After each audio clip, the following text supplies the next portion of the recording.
Assalamualaikum warahmatullahi wabarakatuh. Hari ini kita akan melanjutkan materi pesawat sederhana, yakni bidang miring. Ingat, sains itu asik.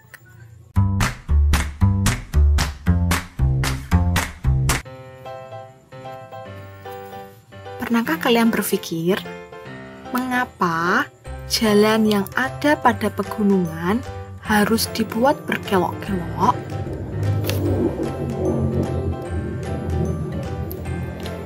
Lalu, mengapa tidak dibuat lurus saja, biar sampai puncaknya langsung saja? Apa tujuan jalan tersebut dibuat berkelok? Nah, tanpa kalian sadari, ternyata semua ini dilakukan dengan prinsip yang namanya bidang miring.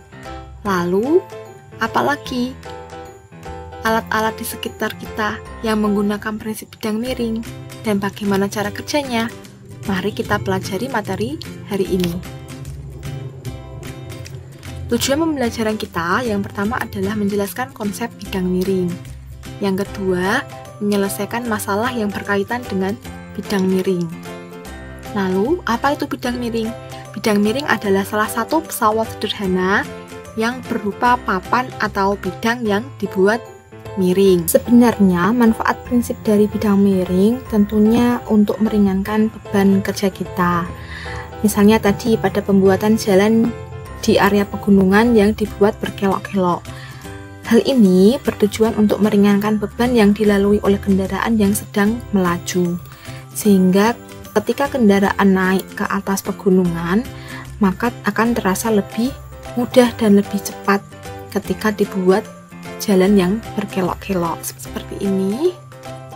Kalau kita lihat, salah satu aplikasi dari penggunaan bidang miring itu bisa terlihat pada penggunaan kapak. Kemudian pada pisau dapur juga termasuk contoh dari bidang miring. Skrup itu juga termasuk bidang miring. Lalu dalam bidang miring kita akan mengenal satu rumus, di mana rumusnya adalah W kali H, nilainya akan sama dengan F dikalikan dengan S. Kemudian kita juga akan mengenal dengan keuntungan mekanis.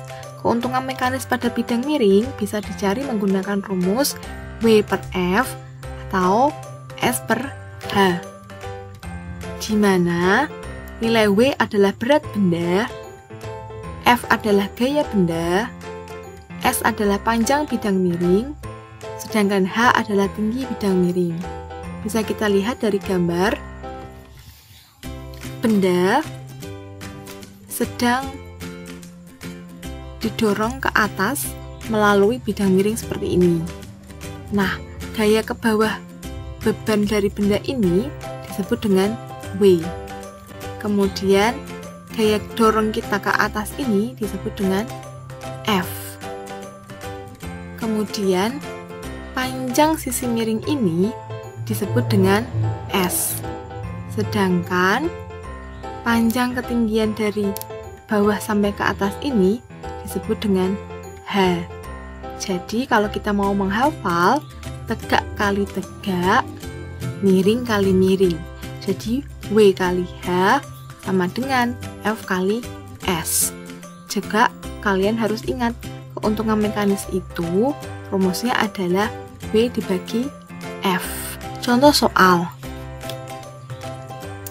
Seorang pekerja ingin memindahkan benda yang beratnya 100 Newton ke atas truk. Agar lebih mudah, ia mengambil sebuah papan dengan panjang 5 meter. Kemudian, ia sandarkan di atas bak truk dengan ketinggian 2,5 meter dari atas tanah. Hitunglah berapa gaya yang dilakukan pekerja itu dan berapa keuntungan mekanis yang ia peroleh. Di sini sudah bisa terlihat bahwa nilai W-nya adalah 100 Newton. Kemudian 2,5 ini adalah nilai H. Hanya 2,5. Kemudian papan yang digunakan panjangnya 5 meter, berarti ini kan sisi miring, berarti ini adalah nilai S. Nilai S nya adalah 5 meter. Kemudian yang ditanya adalah gaya, berarti F yang ditanya. F yang ditanya, ingat rumusnya adalah tegak-tegak miring-miring, berarti WH nilainya akan sama dengan perkalian dari F kali S. W nya adalah 100, hanya 2,5. F yang ditanya, S nya adalah 5. 100 kali 2,5 berarti nilainya adalah 250, sama dengan F kali 5. Nah, ini berarti 5 dikali sesuatu nilainya adalah 250. Berarti kalau mau mencari sesuatu sama saja dengan 250 dibagi dengan 5. Hasilnya adalah 50 Newton. Kemudian yang kedua yang ditanya adalah nilai keuntungan mekanis. Nah, keuntungan mekanis itu bisa dicari dengan rumus W dibagi dengan F. W nya 100 dibagi dengan 50. 100 bagi 50 nilainya adalah 2. Jadi keuntungan mekanisnya adalah 2. Paham ya? Kemudian latihan soal. Seseorang ingin memindahkan benda dengan bidang miring seperti gambar. Berapa nilai beban benda itu? Nah, ini sudah ada nilai H, kemudian F-nya 200, yang ditanya adalah W. Nah, tapi di sini tidak ada nilai S.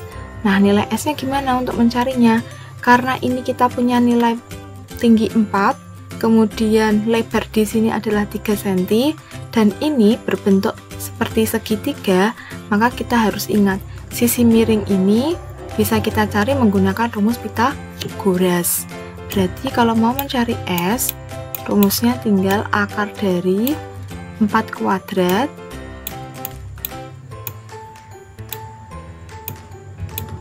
ditambah dengan 3 kuadrat.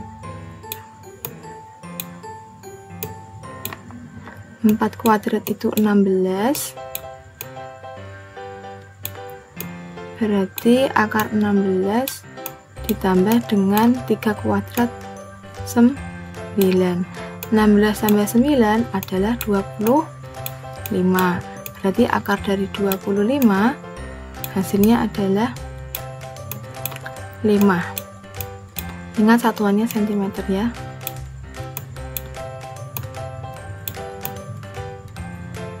Cm.